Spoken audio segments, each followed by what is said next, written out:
एक तरफ Donald Trump Iran के साथ संभावित समझौते पर माथापच्ची कर रहे हैं तो दूसरी तरफ अमेरिकी सेना समंदर में ताकत दिखाने से पीछे नहीं हट रही है। हालात ऐसे हैं कि डील की बात भी चल रही है और युद्ध की धमकी भी बरकरार है। और अभी अभी ईरान ने बड़ा दावा कर दिया है कि अमेरिकी ड्रोन मार गिराने की बात कही है। नमस्कार, मैं हूं आपके साथ ममता तिवारी और आप देख रहे हैं न्यूज़ 18 का डिजिटल प्लेटफॉर्म। शनिवार को अमेरिका ने साफ शब्दों में कहा कि अगर जरूरत पड़ी तो वो ईरान के खिलाफ सैन्य अभियान दोबारा शुरू करने के लिए पूरी तरह तैयार है।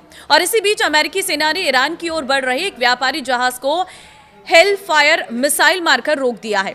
ईरान की रिवोल्यूशनरी गार्ड IRGC ने दावा किया है कि उसने ईरानी क्षेत्रीय जल क्षेत्र में घुसे एक अमेरिकी MQ-1 ड्रोन को मार गिराया है। सरकारी प्रशासक IRIB के मुताबिक IRGC ने कहा है कि ड्रोन दुश्मनाना मिशन को अंजाम देने की कोशिश कर रहा था, जिसे तुरंत पहचानकर मिसाइल से निशाना बनाया गया। IRGC ने चेतावनी दी है कि ईरान के खिलाफ किसी भी तरह की आक्रामक कार्रवाई का निर्णायक जवाब दिया जाएगा। अमेरिकी राष्ट्रपति डोनाल्ड ट्रंप ने कहा है कि उन्हें ईरान के साथ समझौता करने की कोई जल्दबाजी नहीं है। फॉक्स न्यूज से बातचीत में ट्रंप ने कहा है कि अमेरिका एक बेहतरीन समझौता करना चाहता है, लेकिन अगर बात नहीं बनी तो सैन्य विकल्प भी मौजूद है। उन्होंने दावा किया है कि समझौता होने पर हॉर्मुज को तुरंत खोला जा सकता है। ट्रंप ने ईरानी नेतृत्व को कड़ा वार्ताकार बताते हुए कहा कि अमेरिका धीरे धीरे अपनी शर्तों के मुताबिक आगे बढ़ रहा है और अगर मनचाहा नतीजा नहीं मिला तो मामला दूसरे तरीके से निपटाया जाएगा।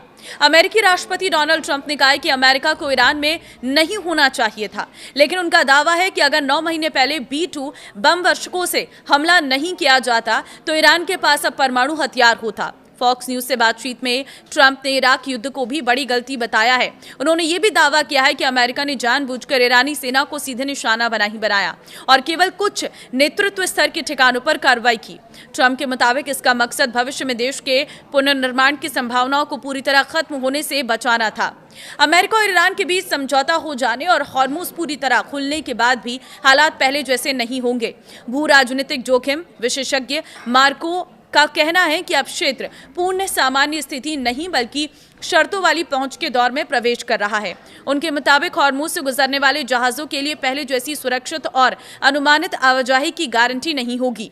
उन्होंने कहा है कि कोई भी संभावित समझौता केवल अस्थायी राहत दे सकता है, लेकिन लंबे समय की स्थिरता और भरोसा बहाल करना अभी भी बड़ी चुनौती बना रहेगा।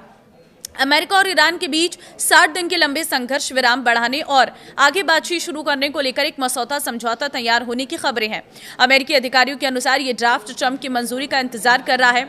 शुक्रवार को ट्रंप ने व्हाइट हाउस के सिचुएशन रूम में अपनी राष्ट्रीय सुरक्षा टीम के साथ एक बैठक की थी, लेकिन करीब 2 घंटे चली बैठक के बाद भी कोई अंतिम फैसला नहीं हो सका। ट्रंप बार बार कह चुके हैं कि किसी भी समझौते के लिए 3 शर्तें जरूरी हैं। पहला, ईरान कभी परमाणु हथियार नहीं बनाएगा। दूसरा, हॉर्मुज पूरी तरह खुलेगा। तीसरा, समुद्री मार्गों में बिछाई गई बारूदी सुरंगें हटाई जाएंगी। ईरान भी पीछे हटने को तैयार नहीं है। जहां वॉशिंगटन समझौते की संभावना की बात कर रहा है, वहीं ईरान लगातार कह रहा है कि अभी कोई अंतिम समझौता नहीं बनी है। और ईरान ने शनिवार को फिर चेतावनी दी कि हॉर्मुज से गुजरने वाले जहाजों पर उसकी निगरानी जारी रहेगी।